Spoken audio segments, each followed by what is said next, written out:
पुरुषोत्तम मास महात्म्य कथा 8वां अध्याय। सूत जी बोले, हे तपोधन, विष्णु और श्री कृष्ण के संवाद को सुन संतुष्ट मन नारद नारायण से पुनः प्रश्न करने लगे।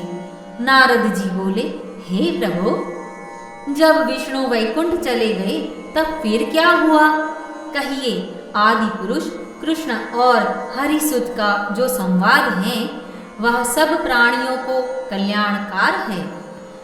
इस प्रकार प्रश्न सुन फिर भगवान बद्री नारायण जगत को आनंद देने वाला बृहद आख्यान कहने लगे। श्री नारायण बोले, तदंतर विष्णु बड़े प्रसन्न होकर वैकुंठ गए और वहां जाकर हे नारद अधिमास को अपने पास ही बसा लिया। अधिमास वैकुंठ में वास पाकर अत्यंत प्रसन्न हुआ और 12 मासों का राजा होकर विष्णु के साथ रहने लगा। 12 मासों में मल मास को श्रेष्ठ बनाकर विष्णु मन से संतुष्ट हुए।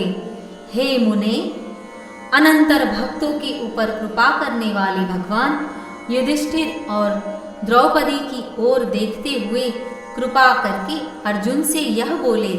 श्री कृष्ण बोले, हे राज शार्दुल, हमको मालूम होता है कि तपोवन में आकर आप लोगों ने दुखित होने के कारण पुरुषोत्तम मास का आदर नहीं किया। वृंदावन की शोभा के नाथ भगवान का प्रिय पात्र पुरुषोत्तम मास आप वनवासियों का प्रमाद से व्यतीत हो गया। भीष्म, द्रोणाचार्य, कर्ण के भय से संत्रस्त मन आप सब लोगों ने भय और द्वेष से मुक्त होने के कारण प्राप्त पुरुषोत्तम मास का ध्यान नहीं किया। कृष्ण द्वैपायन व्यासदेव से प्राप्त विद्या के आराधन में तत्पर रणवीर अर्जुन के इंद्रकील पर्वत पर चले जाने पर उसके वियोग से दुखित आप लोगों ने पुरुषोत्तम मास को नहीं जाना। अब यदि आप यह पूछे कि हम क्या करें, तो मैं यही कहूँगा कि भाग्य का अवलंबन करो। पुरुषों का जैसा अदृष्ट होता है वैसा ही सदा भासता है। भाग्य से उत्पन्न जो फल है वह अवश्य ही भोगना पड़ता है। सुख दुख भय कुशलता इत्यादि भाग्यानुसार ही मनुष्यों को प्राप्त होते हैं। अतः अदृष्ट पर विश्वास रखने वाले आप लोगों को अदृष्ट पर निर्भर रहना चाहिए। अब इसकी बाद आप लोगों के दुख का दूसरा कारण और बड़ा आश्चर्यजनक इतिहास के सहित कहते हैं। हे महाराज, हमारे मुख से क्या हुआ सुनो। श्री कृष्ण बोले, यह भाग्यशालिनी द्रौपदी पूर्व जन्म में बड़ी सुंदरी मेघावी ऋषि के घर में उत्पन्न हुई थी। समय व्यतीत होने पर जब 10 वर्ष की हुई तब क्रम के रूप और लावण्य से युक्त अति सुंदरी और आकर्णांत नेत्र से शोभायमान हुई। चातुर्य गुण से युक्त यह अपने पिता की एकमात्र एकलौती कन्या थी। अतः चतुरा गुणवती सुंदरी यह पिता की बड़ी लाडली थी। मेघावी ने सदा लड़के की तरह इसे माना, कभी भी अनादर नहीं किया। यह भी साहित्य शास्त्र में पंडिता और नीति शास्त्र में भी प्रवीणा थी। इसकी माता इसकी छोटी अवस्था में ही मर गई थी। पिता ने ही प्रसन्नता पूर्वक पाला पोसा था। पास में रहने वाली अपनी सखी के पुत्र पौत्रादिक सुख को देखकर इसको भी स्पृहा हुई और तब यह सोचने लगी कि हमें भी यह सुख कैसे प्राप्त होगा। गुण और भाग्य का निधि सुख देने वाला पति और सत्पुत्र कैसे होगा। इस प्रकार मनोरथ विचारती हुई सोचने लगी कि पहले मेरा विवाह उपस्थित था, परंतु भाग्य ने बिगाड़ दिया।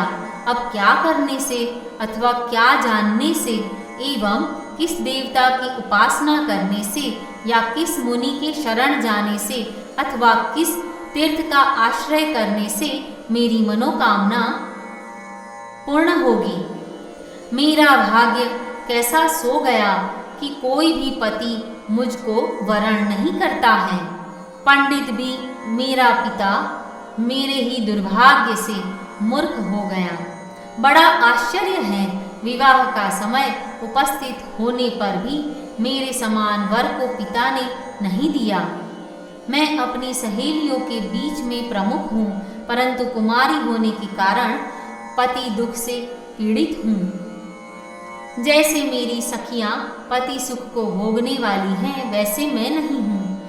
मेरी भाग्यवती माता क्यों पहले मर गई? इस प्रकार चिंता से व्याकुल कन्या मनोरथ रूप समुद्र के मोह रूप जल में निमग्न हो शोक मोह रूप लहरों से पीड़ित हो गई।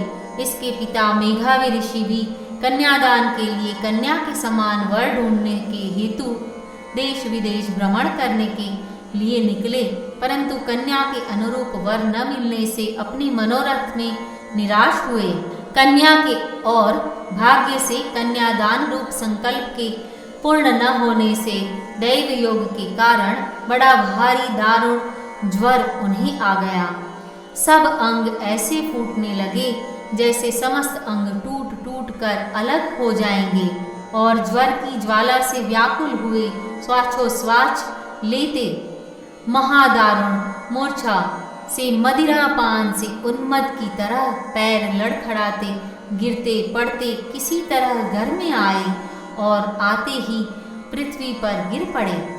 भय से विह्वल कन्या जब तक पिता को देखने आई, तब तक कन्या को स्मरण करते हुए मेघावी मुनि मरणासन्न हो गए। भाग्य के फल रूप बल से एकाएक कांपने लगे और कन्यादान प्रसंग से उठा हुआ जो महोत्सव था वह जाता रहा। तदंतर पहले किए हुए गृहस्थाश्रम धर्म के परिश्रम के प्रभाव से संसार वासना को त्याग कर भगवान में चित्त को लगाने लगे। उस मुर्मुषु मेघावी ऋषि ने शीघ्र ही नीच कमल के समान श्याम त्रिवली से सुंदर आकृति वाले श्री पुरुषोत्तम हरि का स्मरण किया। हे रास के स्वामी, हे राधारमण, हे प्रचंड भुजदंड से दूर से ही देवताओं के शत्रु दैत्य को मारने वाले, हे अति उग्र दावानल को पान कर जाने वाले, हे कुमारी गोपिकाओं के उतारे हुए वस्त्रों को हरण करने वाले, हे श्री कृष्ण, हे गोविंद, हे हरे, हे मुरारे, हे राधेश, हे दामोदर, हे दीनानाथ, मुझ संसार में निमग्न की रक्षा कीजिए। इंद्रियों के ईश्वर आपको प्रणाम है। इस प्रकार मेघावी के वचनों को दूर से ही सुनकर श्री भगवान के दूत चटपट मुकुंद लोक से आए और उस मरे हुए मुनि को हाथ से पकड़कर ईश्वर के चरण कमलों में ले गए। इस प्रकार अपने पिता के प्राणों को निकलता देख वह कन्या हाहाकार करने लगी, रोने लगी और पिता के शरीर को अपनी गोद में रखकर अति दुख से विलाप करने लगी। चिल्ह पक्षी की तरह बहुत देर तक विलाप करके अत्यंत दुख से विह्वल हुई और पिता को जीवित की तरह समझकर बोली। बाला बोली, हाय हाय हे पिता, हे कृपा सिंधु, हे अपनी कन्या को सुख देने वाले, मुझे आज किसके पास छोड़कर आप वैकुंठ सिधारे हैं? हे तात, पितृहीन मेरी कौन रक्षा करेगा? आज मेरे भाई बंधु माता आदि कोई भी नहीं है। हे तात, मेरे भोजन वस्त्र की चिंता कौन करेगा? कैसे मैं रहूंगी इस शून्य वेद ध्वनि रहित निर्जन वन की तरह आपके घर में? हे मुनि श्रेष्ठ, अब मैं मर जाऊंगी, ऐसे जीने में क्या रखा है? हे कन्या, मैं प्रेम रखने वाले पिता, हे तात, विवाह विधि बिना किए ही आप कहाँ चले गए? हे तपोनिधे, अब यहाँ आइए और अमृत के समान मधुर भाषण कीजिए। क्यों आप चुप हो गए? हे तात, बहुत देर से आप सोए हुए हैं, अब जागिए। ऐसा कहकर आंसू बहाती हुई घड़ी घड़ी कन्या विलाप करने लगी और पिता के मरने से दुखित हुई आर्ता चिल्ह पक्षी की तरह मुक्त कंठ से रोने लगी। उस लड़की का रुदन सुन उस वन में रहने वाले ब्राह्मण आपस में कहने लगे कि इस तपोवन में अत्यंत करुण शब्द से कौन रो रहा है। ऐसा कहकर सब तपस्वी चुप होकर यह मेघावी ऋषि की कन्या का शब्द है ऐसा निश्चय कर घबराए हुए हाहाकार करते मेघावी के घर में आए और वहां आकर सबने कन्या के गोद में मरे हुए मेघावी ऋषि को देखा और देखकर उस वन के सब मुनि भी रोने लगे। कन्या की गोद से शव को लेकर शिव मंदिर के पास श्मशान पर गए। वहां काष्ठ की चिता लगाकर विधि से अंत्येष्टि कर्म कर दाह किए। दाह के अनंतर कन्या को समझाकर सब ऋषि अपने अपने आश्रम गए। इधर कन्या भी धैर्य धारण कर यथाशक्ति क्रिया के लिए द्रव्य खर्च किया।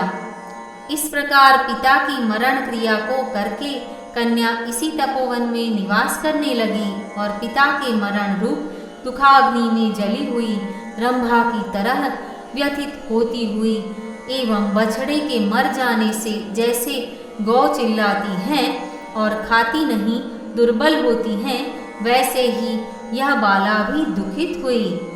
इति श्री बृहन्नारदीय पुरुषोत्तम मास माहात्म्ये अष्टोमध्यायः।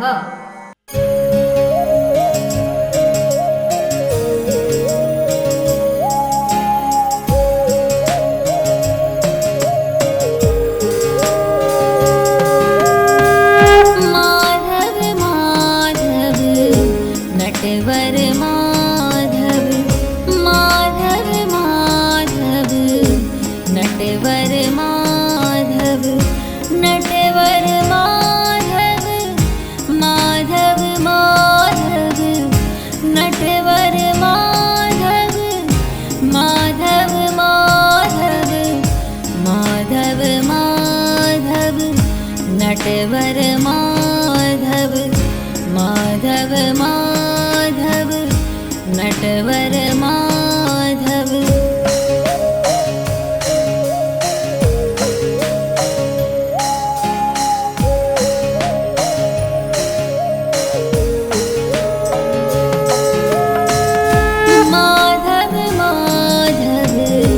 नटवर माधव माधव माधव नटवर माधव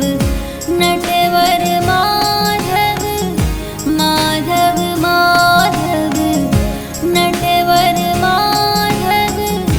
माधव